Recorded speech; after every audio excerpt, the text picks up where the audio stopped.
Hello and welcome. I am Steve Clemens, editor-at-large of The Hill. Thank you for joining us on the first day of the 2020 Republican National Convention. Like the Democrats, the Republicans are gathering to nominate their presidential candidate in a largely virtual setting. Due to a COVID safety measures, only 336 Republican delegates are gathering in Charlotte instead of a traditional 2,500. And we at The Hill have you covered. Our virtual platforms will keep up a steady drumbeat of coverage and conversations throughout the week. What you can expect are a series of smart, thoughtful, occasionally timely, and relevant events at 11 a.m. Eastern and 1 p.m. Eastern that will reach you where you are. Our events each morning during the Republican convention will focus on the big questions. Questions about the real impact of COVID-19 on a presidential election, the role of social media and digital targeting of voters, the battle for Congress, the pulse of the American electorate, and the Trump campaign strategy for victory on November 3rd. You can watch our events and catch up on the latest news on our Conventions Hub at thehill.com. You can also catch our events live on Facebook and Twitter. I'd like to thank our sponsor, the American Petroleum Institute, for their support of today's event. The coronavirus pandemic has created a unique set of conditions this election year, none more so than the departure of the traditional political conventions. Four-day affairs that drew thousands and captured the attention of the entire nation. The Trump campaign is hoping the programming plan for this week will make up for the lack of an in-person gathering. For one, we hear President Trump will participate in the convention program on all 4 nights, and he will spend some time on the ground in North Carolina today. Before we get underway with our conversation this morning, a few housekeeping notes. You can tweet us at @TheHillEvents, so that's @TheHillEvents, using the hashtag #TheHill2020. We are live. As with any live stream, you could experience occasional trouble with the video. I'm told, and don't believe it, but I'm going to have faith this time, that refreshing the page should in most cases fix the problem. My first guest is the ranking member of the House Foreign Affairs Subcommittee on Oversight and Investigations and a member of the bipartisan Congressional Coronavirus Task Force. He's the co-chair of the House Republican Israel Caucus, one of the first surrogates of the Trump campaign, and he will be speaking at the convention on Wednesday night. Congressman Zeldin Lee, it's great to see you again.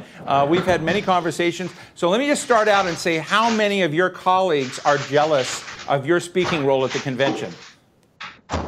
Oh gosh, well that I can't tell you.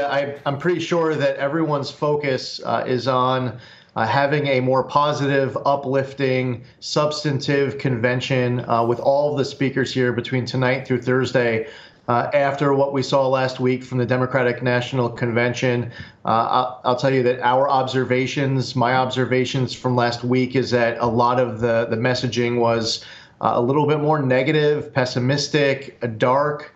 And I think that it would be great if over the course of these 4 days coming up, we're talking about everything that is good in our amazing country and ways that we can make it even better, whether it's our economy, national security, and so on. And I think that's where, to answer your question, which I know is, you're being half serious and asking it, I'm pretty sure that my colleagues' focus is just hoping that it's a great convention, really outlining important contrast with the Democrats from last week. Well, Congressman, when you speak, can you share with us a little bit of what you're going to share Wednesday evening?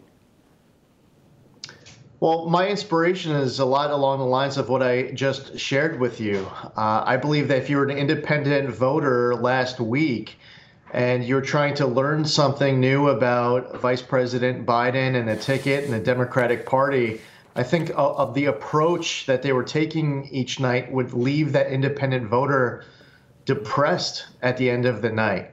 And I would like to be part of a positive message. My topic is going to focus on substance. Wednesday's theme is Land of Heroes. And I believe that there's a great lineup each night, including Wednesday. My focus is going to be consistent with that topic. You are ranked by many as one of the most bipartisan members of the House. I think one rating group calls you number 12 of those that are most bipartisan who work across the aisle, which means that you, in a way, don't see this as your party versus them as much as others might. Do you think the president will bring a message which many Democrats said he wouldn't do, of that he's a president of a nation united as opposed to one group versus another group in the country? I think that there's a lot for him to cover in a speech, to talk about his accomplishments from his first term in office. Before we got hit by this outbreak earlier this year, our economic numbers were hitting historical highs on many different fronts. On national security, I'll give you one small example. Just in the Middle East, we moved the embassy in Israel to Jerusalem. We recognize Israeli sovereignty over the Golan Heights. He had his announcement of full normalization of relations between Israel and UAE. Soleimani's dead. Abu Bakr al-Baghdadi is dead. The ISIS caliphate was eliminated. That list goes on. He withdrew from the fatally flawed Iran nuclear deal. I'm just talking about the Middle East. So from one topic to the next, I think he'd be remiss if he didn't spend some time focused on some of the positive progress that he's been a part of, as well as outlining his vision for a second term. What more can we do with regards to improving our economy and making it even better and creating more jobs? What else can we do to improve national security and combating illegal immigration? And that list goes on of what he has vocalized as his priorities. But you also need to outline contrast between yourself and your opponent, whether it's me running for Congress, anyone out there running for Senate, or you're running for governor. Same thing goes when running for president of the United States. So I'm sure while talking about what he's achieved and what else he would like to achieve, there's important contrast that needs to be outlined. Take support for law enforcement. There's a direction that we're seeing on the streets of Portland and Seattle and New York City and Chicago. And I'm sure President Trump wants to go in a different direction with regards to what we're witnessing. And last week I went to New York City. It's my first time there in a couple of months. I was there briefly one evening. And I mean, we're not talking about 50% for indoor dining. They're at 0% for indoor dining. If you want to eat, not only are you eating outside, you're actually eating on the streets with cars passing. So, the conversation oftentimes, sometimes it's global when you're talking trade in China. And sometimes it gets very up close and personal when you talk about issues impacting a particular industry and everyday lives. Well, I know from talking to some folks in your district, because I know your district well, and some of the restaurants up there, they're referring to the Game of Thrones line, "Winter's coming." So that outdoor, seating, the complexities there are going to be a real challenge for them. You're a member of the Congressional Coronavirus Task Force, and the president last evening made an emergency youth authorization, which I guess the FDA technically did it, but the president announced that the use of convalescent plasma as a way to treat those with COVID-19. Do you think the FDA was dragging its heels inappropriately before that announcement?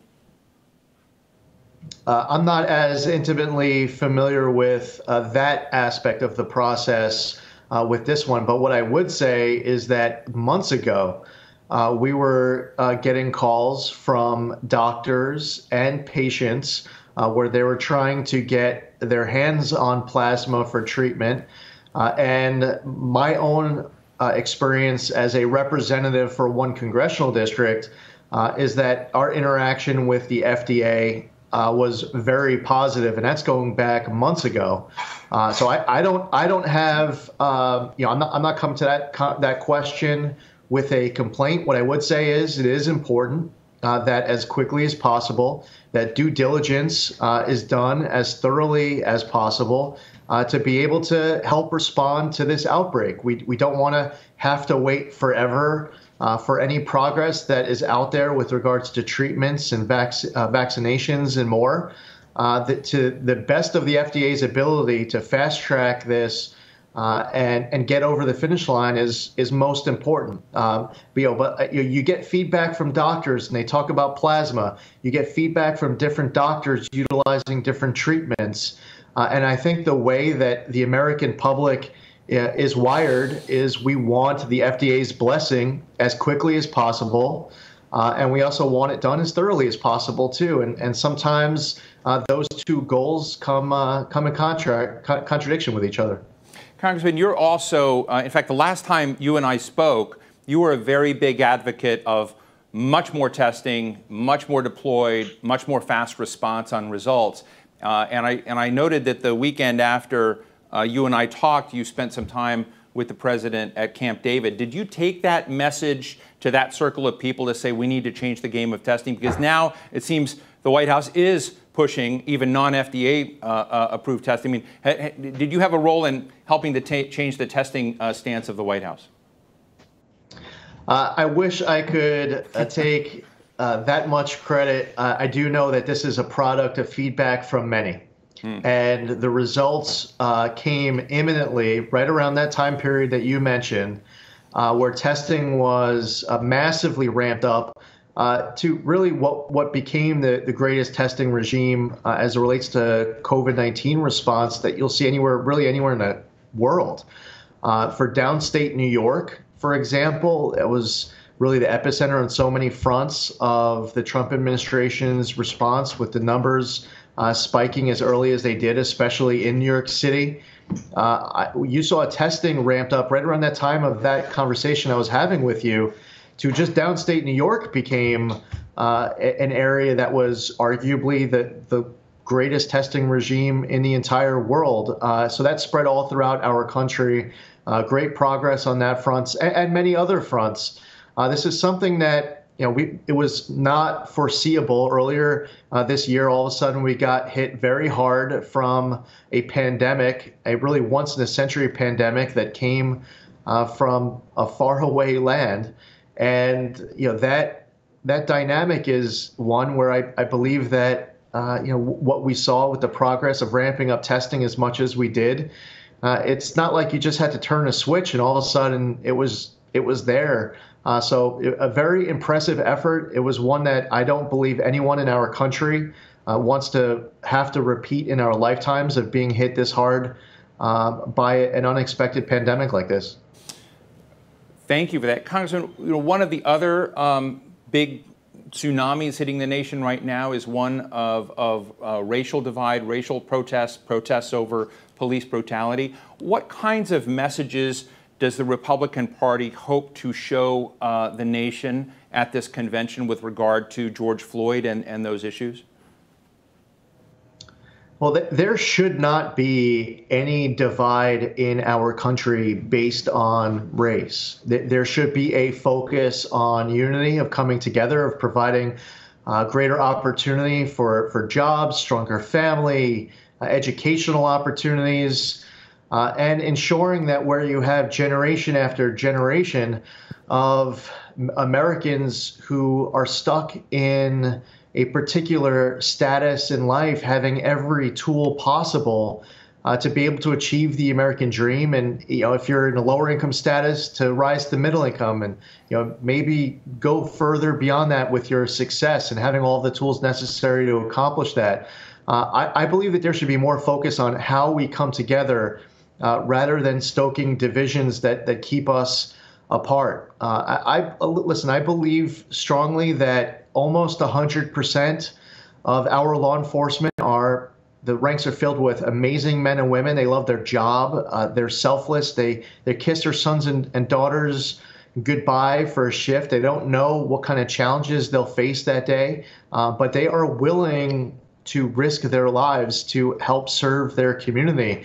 And I believe because of that fact, that almost 100% are as absolutely fantastic as they are, we can't, with one broad brush, try to bring down 100% of law enforcement, especially as some part of a political calculation or pandering with rhetoric, with opinions, claims of fact that just aren't helpful. They're not honest.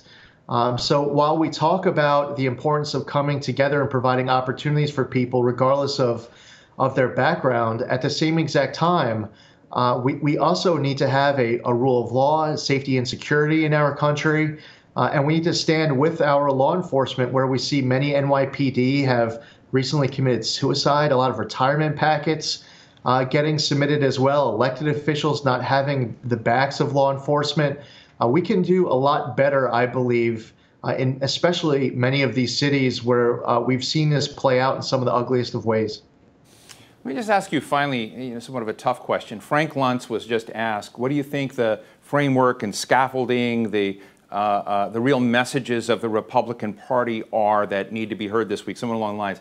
And Frank's comment, without fully stating it, he said, I can't go there, but he basically was arguing that this is all about the president, that it's all about the president's family. How would you argue with that? So as we hear 4 nights of President Trump, what do you think will come out that takes exception to that way that Frank Luntz has framed the DNA of the Republican Party? Well, first off, a lot of this week should be about the presidential ticket. I mean, that's basically what the Republican National Convention primarily is nominating a president and a vice president for November's election. As far as the Republican Party on top of that, as far as policies go, putting aside all the accomplishments we discussed earlier, if you want to create more jobs, let's have the conversation of what's the best way to provide additional tax relief to get rid of harmful job-killing regulations. How do we improve trade even more? We had the USMCA get done at the end of last year, went into effect. Same thing with the phase 1 of the China deal. Well, what's next? How do we, in coming off of COVID-19, prepare for future pandemics better than we've ever been prepared for a pandemic in the past? Not having to rely on foreign countries for personal protective equipment or medicines. With regards to our national security and our foreign policy, there's clear contrast between the Republican Party and the Democratic Party, the Obama-Biden administration and the Trump-Pence administration. So, beyond just talking about the nomination of the president and vice president, which is an important, and you could argue, primary responsibility of this week. That's why we have this convention and why the Democrats had their convention last week. Let's talk substantively about the accomplishments and the progress we saw in recent years and share ideas on many, many, many different fronts, like some that I discussed, but going into even further details on more topics to the extent possible in this conversation, not just this week, but in the weeks ahead as we go to, between now and November 3rd, and of course, once we wake up on November 4th. Well, thank you. Congressman Zeldin, are you going to be there Thursday night when the president gives a speech in the Rose Garden? I should be. Fascinating. Well, I hope we can, That's the plan as of now. We have to figure out how to dial into you when you're there. But Lee Zeldin, congressman from New York and ranked by the Lugar Center as the 12th most bipartisan member of Congress, it's really a pleasure to hear from you, your insights about this convention. Thanks so much for joining us. Thank you, Steve.